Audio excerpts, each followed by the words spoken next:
tahu dong kalian nih, Tia sama Vincent gitu, udah menikah kan ya. Pernah ngaku nggak sih sama pasangan kalau misalnya kalian pergi ketemu rekan kerja atau datang ke event, terus dia cakep ya gitu, misalnya cerita aja, Tezi tadi aku lawan main aku ganteng banget loh, pemain baru gitu. Kalau gue sama Tezi nggak nunggu pulang ke rumah. Saat detik itu juga gue WhatsApp, karena kita rumpi berdua. Jadi kalau sama Tezi emang selalu sharing apapun gitu ya. Sampai sekarang alhamdulillah, mudah-mudahan seterusnya begitu. Karena menurut gue, ya rumah tuh hubungannya emang harus seperti itu gitu. Tidak dipaksa ya, tanpa paksaan, tanpa aturan yang harus, kamu harus gini, enggak. Tapi memang karena kita suka ngobrol, kita suka sharing, jadi kadang-kadang baru mulai ini, sayang tadi aku ketemu ini sayang. Jadi gitu, jadi langsung nggak harus nunggu pulang ke rumah untuk cerita gitu. Jadi ya gitulah kalau aku sama Tezi sih. Emang kenapa? Kenapa sih kok pertanyaannya gitu? Soalnya ada video yang akan kita spill, Dede Sukandar mengaku. Sunandar.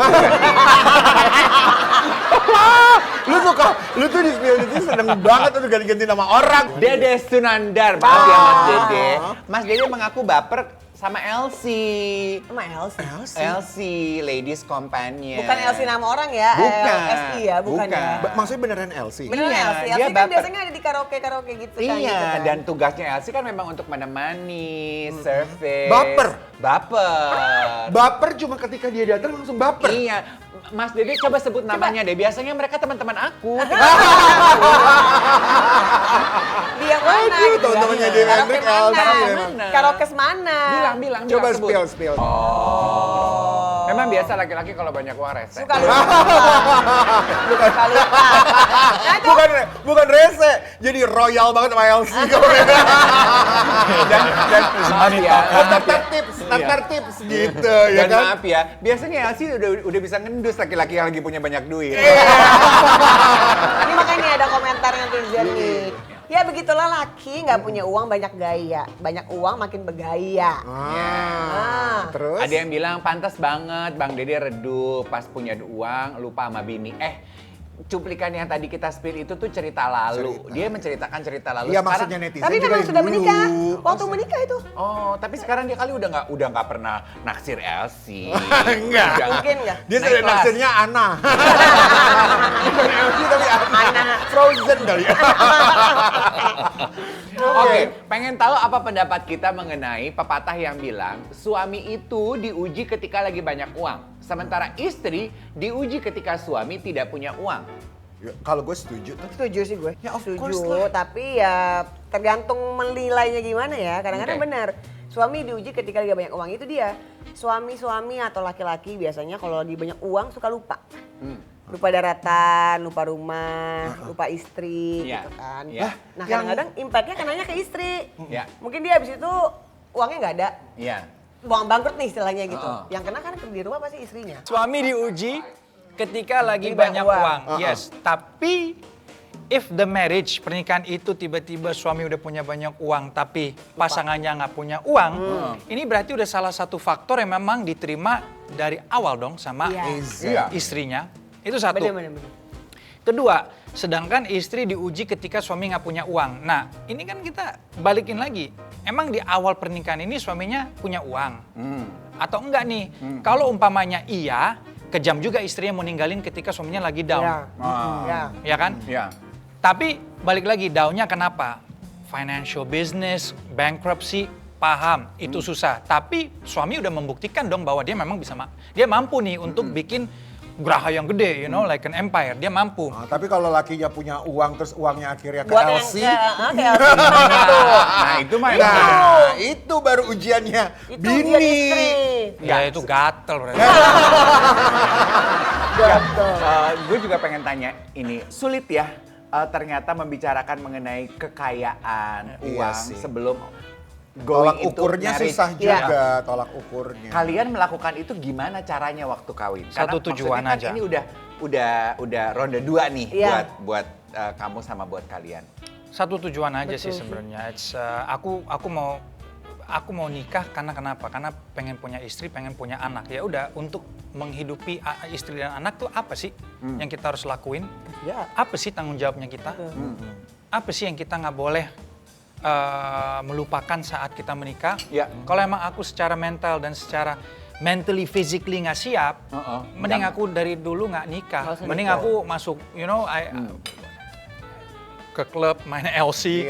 Bener. Ya kan? Hura-hura aja, Hura-hura aja. Iya. Karena aku cuma mikirin satu perut. Yang penting aku pagi kenyang, siang kenyang, malam kenyang. Ini kan sekarang enggak. Istri dan anak-anak juga harus makan.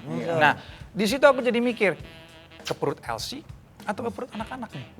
It's just balik lagi ke diri kita sendiri. Apakah kita mau bertanggung jawab 100% atau mau 50%? Kalau aku dari dulu memang tidak pernah menilai orang, memang dari Independent woman kan. yes itu tadi. Jadi memang tidak pernah menilai orang. Ya kalau bilang orang kadang suka gemes, lu ya bukan carinya yang ini enggak. Gue nggak gitu karena kalau gue personal, gue suka takut sama orang yang terlalu banyak uang. Karena gue takut nanti mereka takutnya patriarki. Walaupun mungkin tidak semua ya, tapi mostly biasanya begitu, patriarki. Terus gue tidak dihargai sebagai perempuan, mereka bisa berbuat seenaknya karena gue mungkin hanya disangkanya mengejar harta doang, gue gak mau kayak gitu. Jadi makanya gue selalu berusaha mencari pasangan yang mau kita growing sama-sama. Gimana nih kita cari ini gitu, apalagi ini dua-duanya nih, gue sama Tezi tulang punggung keluarga. Gitu kan, masing-masing kita tulang punggung keluarga gitu. Kalau gue emang nyokap bokap udah gak ada, Tezi masih ada ibu bapak, adik-adik segala macam yang masih harus diurus gitu kan. Jadi gimana caranya kita bisa, gue nggak pernah mau menghalangi sama sekali. Kalau emang itu gue udah tahu dari awal, keuangannya, begininya, ritmenya segala macam gue udah tahu. Terbuka. Sangat terbuka, Okay. sangat terbuka. Gue tahu pin ATM-nya segala macam, gue tahu semua. Oh ya berapa? Coba.